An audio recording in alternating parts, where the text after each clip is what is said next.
Check out this new HVAC installation we just did. Now, you can see on this project, we do things a little bit differently. You might have heard me talk about how we line our air handler stands with PVC board. So a lot of contractors are still using traditional plywood, and the issue with traditional plywood here in Florida, at least in our region, in Central Florida, we're by the ocean, it's a very humid climate. So what ends up happening a lot of times with these air handlers is they will eventually overflow the drains, and the water ends up getting on top of these stand tops, and the plywood ends up rotting over time, and the air handler ends up sinking. And I've even seen air handlers actually drop completely into the stand due to the plywood failing. And a lot of the times these air handlers might also sink backwards, which would cause drainage issues.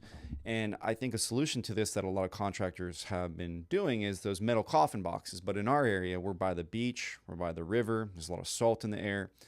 I find these metal coffin boxes will just end up rusting pretty quickly unless you paint them, and I don't usually see them being painted. So what we do is we redo this entire stand. We even add a 3/4 inch piece of plywood to top the stand, and then we finish it up and we line it with this PVC board, and we seal everything so the inside's not getting so much moisture. And then we line the inside with duct board to make sure it's insulated, and then we seal all the edges with insulating foam.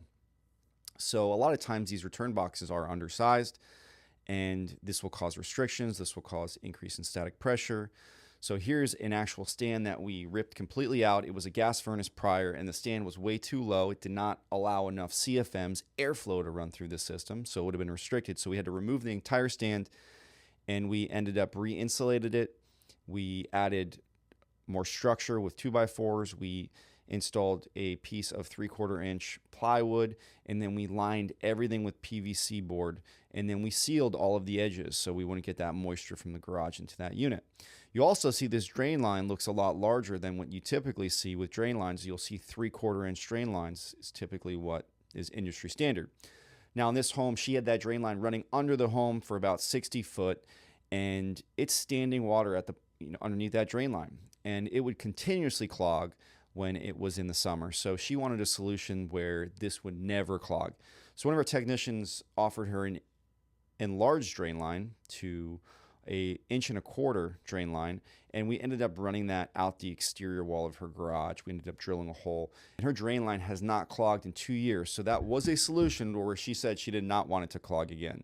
And as you can see, this customer actually has a 2-inch filter in their return plenum, so they can change their filters out. Sometimes in Florida, when the filter racks are right under the air handler, because a lot of times people are selling filter racks that are not insulated. And this is in a garage that gets up to 110 degrees because they do not insulate garage doors in Florida. So these garages get really warm, and if that filter rack is not insulated, which most of them are not, that's going to end up letting a lot of heat into the return system, and that really cold evaporator coil on top of that return box, that difference in temperature as well as the dew point, will cause sweating.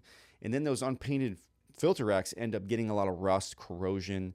And so what we like to do is we like to put these filter racks when we can into a return plenum to where we don't have that coil right on top of it. We can seal that air handler to the bottom of the stand really well. With this particular unit, we installed a Daikin FIT variable speed unit. As you can see, this is a side discharge condenser. It is fully inverter. It is communicating, so it has a Wi-Fi thermostat. It can tell you diagnosis issues if there's anything wrong with it to kind of help you get to the issue. And it's a great unit. We highly recommend this unit. It comes with a 12-year parts warranty. She ended up going with the extended 12-year labor warranty. So for 12 years, she's not worrying about parts or labor repairs with this unit. It's going to hopefully lower her electric bill because it's fully inverter and it's variable speed. So this unit will run at an extremely low speed almost all of the time just to keep those even temperatures throughout the house versus the traditional foot gas pedal all the way on every time it starts. So it's full power mode versus all the way off. So I just wanted to show you one of our installs here at Climate Experts and how we do things differently here. Thank you.